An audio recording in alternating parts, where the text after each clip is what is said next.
What doesn't kill you makes you stronger. Especially if you happen to be an adaptive monster, bent on destroying all of humanity. And these two are definitely the first that come to mind. Doomsday, the monster that killed Superman. And SCP-682, the hard-to-destroy reptile. Which of these beasts is a bigger threat to humanity? Find out now, and see who will survive in the arena of death. Secure. Contain. Protect. This is the motto of the SCP Foundation, a group of scientists whose jobs are to protect humanity themselves from oddly behaving objects or creatures, which they named SCPs. There are 3 kinds of SCPs: the safe class, which are perfectly safe for humans to interact with; the Euclid class, which are safe as long as you avoid them but have the potential to act in dangerous or unpredictable ways; and then the Keter class. SCPs of that class are pretty much the apocalypse. Of all Keter class SCPs, one of the most infamous and potentially cataclysmic is SCP-682, otherwise known as the hard-to-destroy reptile. Now, this wouldn't be so bad if it didn't have an undying hatred for all sorts of life whatsoever. SCP-682 hates all life with a passion, and anytime it spots anything which is alive, it will make the effort to kill it as quickly and messily as possible. Despite its hatred for all life, and seemingly human life most of all, it is fully capable of communicating with humans via spoken language. But more often than not, this just leads to him getting angry with whoever he's communicating with and just prompts him to kill them. He also apparently has no problem killing children, as shown when the horrible Dr. W introduced 2 kids to the monster and he just ate them within seconds. So what happened to Dr. W? He was thrown in there as well, and of course he was also killed.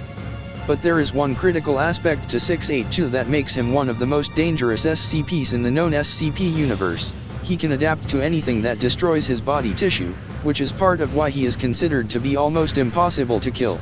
Even if one manages to find some way to destroy his body tissue, he can regenerate from any sort of wounds in seconds, even with only 13% of his body mass remaining. No matter what the Foundation does, they just can never seem to take care of 682 for good. They exposed his body to a gem which can turn all living tissue to crystal, and he adapted his body to be immune to that before it could turn him to crystal. In addition, 682 can also absorb the biomass of any other living being and add it to his own, and can even absorb different types of energy in through his skin. Then there was also one time where they destroyed lots of his body with laser beams, and he grew reflective scales all over his body to even adapt to that. There was also one time where his body was threatened to be eaten alive by a group of SCP ants, and he developed a sticky anteater tongue in order to eat said ants. But most horrible of all, 682 is said to not even be one of God's creations. So the God of the SCP universe couldn't even erase him from existence because he didn't even create him in the first place. It's been theorized that SCP-682 isn't even alive. This thing's durable enough to survive a fall all the way from an airplane way up high in the sky, but given all the other crazy things this reptile has survived, I find it mind-boggling that anyone would think that this would work. What do I mean? One time, it ate 1 pound of potassium cyanide and survived. The average human only has a 50% chance to survive ingesting 1/3 of a gram of cyanide. He also once was shrouded in SCP-017's shadows, which has been known to leave no trace of its victims. Though to this day, it is unknown whether 682 harmed it or just prompted it to back off. One time, 682 entered a room with SCP-826, which brings the realm of any book to life. It was equipped with a book titled The Generally Nice, Friendly Thing That Can and Will Kill SCP-682 Permanently If It So Much As Spots That Damn Lizard, a short book that was only 12 pages. After 30 minutes, 682 emerged from the room, looking more pissed off than usual, and the book they got back was now named The Generally Nice, Friendly Thing That Tried to Kill SCP-682 Permanently But Failed. Oh, and it was now over 200 pages and about the epic battle between the two. But despite all of these crazy feats, 682 is hardly invincible. Many SCPs certainly could have killed it, and the only reason they didn't wasn't necessarily thanks to 682's adaptation, but more so thanks to Diabolu's Ex Machina. And even though it adapts to everything, it's still fully capable of feeling pain.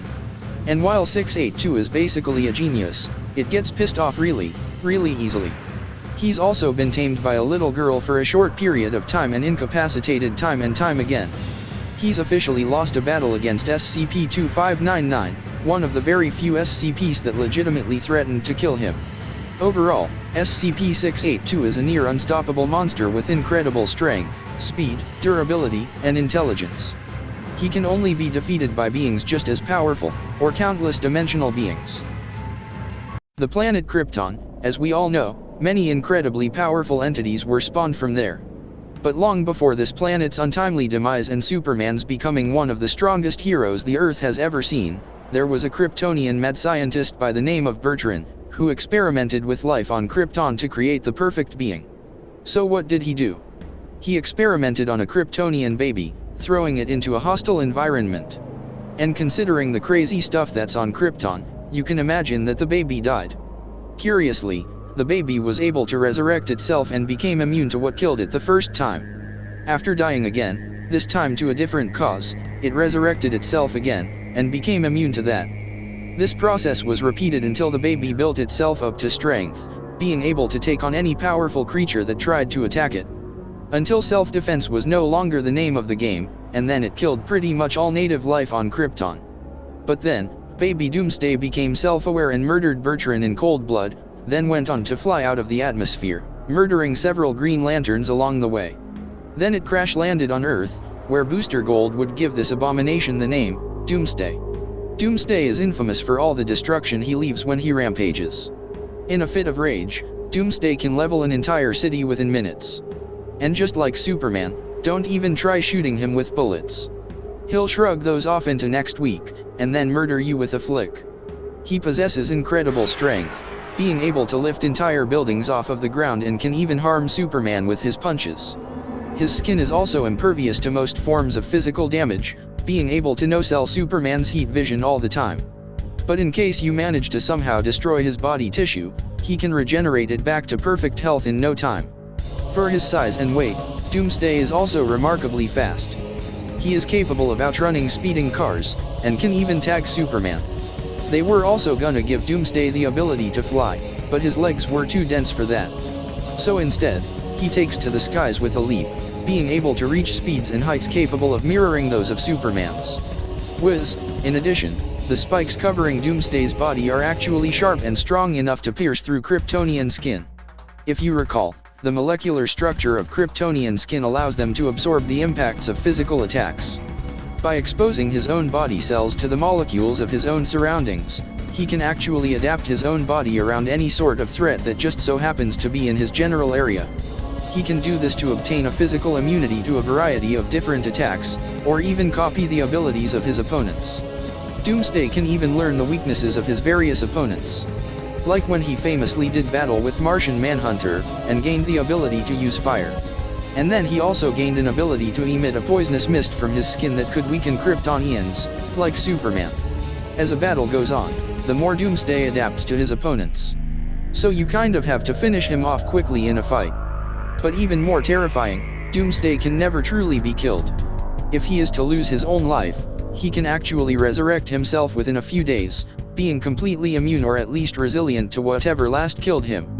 This is one of the many reasons why even Darkseid is afraid of him. Thanks to this deadly combination of abilities, Doomsday has accomplished some highly impressive feats. He has killed countless Green Lanterns, he fought against Darkseid and emerged relatively unscathed, even surviving his reality-tearing Omega beams. He once even defeated the entire Justice League with one hand tied behind his back. Doomsday once defeated and killed Superman, through nothing but sheer force alone. Which basically equates to, Doomsday is basically unstoppable. However, this hardly makes Doomsday invincible. See, all this power comes at a price. Because Doomsday rarely ever takes a hit that actually manages to harm him, his sentience gives him a fear of pain. Even though his pain tolerance is incredibly high, it's something that he dreads feeling in a battle. And even though Doomsday isn't a complete idiot, he's also not exactly the sharpest tool in the shed. Overall, Doomsday has a wide variety of powers and skills. He is able to adapt to his opponents, however, he isn't exactly smart.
Well, at least one world threat is gone.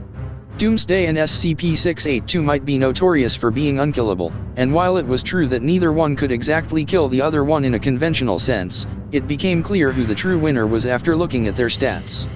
These two are both adaptive and have numerous abilities that would be otherwise fatal to the other. But 682 had been fighting since creation itself had started. It is true that Doomsday would probably be able to destroy a certain percentage of 682's body, but his healing factor was too much. Speaking of which, Doomsday's healing process is known to take a lot longer than 682's. Another thing 682 has over Doomsday is that he is immune to battlefield removal. 682 could eventually get a hold of Doomsday and drag him into another dimension, trapping him. In order to defeat 682 for good, you'd need power similar to that of the Scarlet King, which Doomsday doesn't have. Looks like Doomsday just couldn't adapt to this fight. The winner is SCP-682.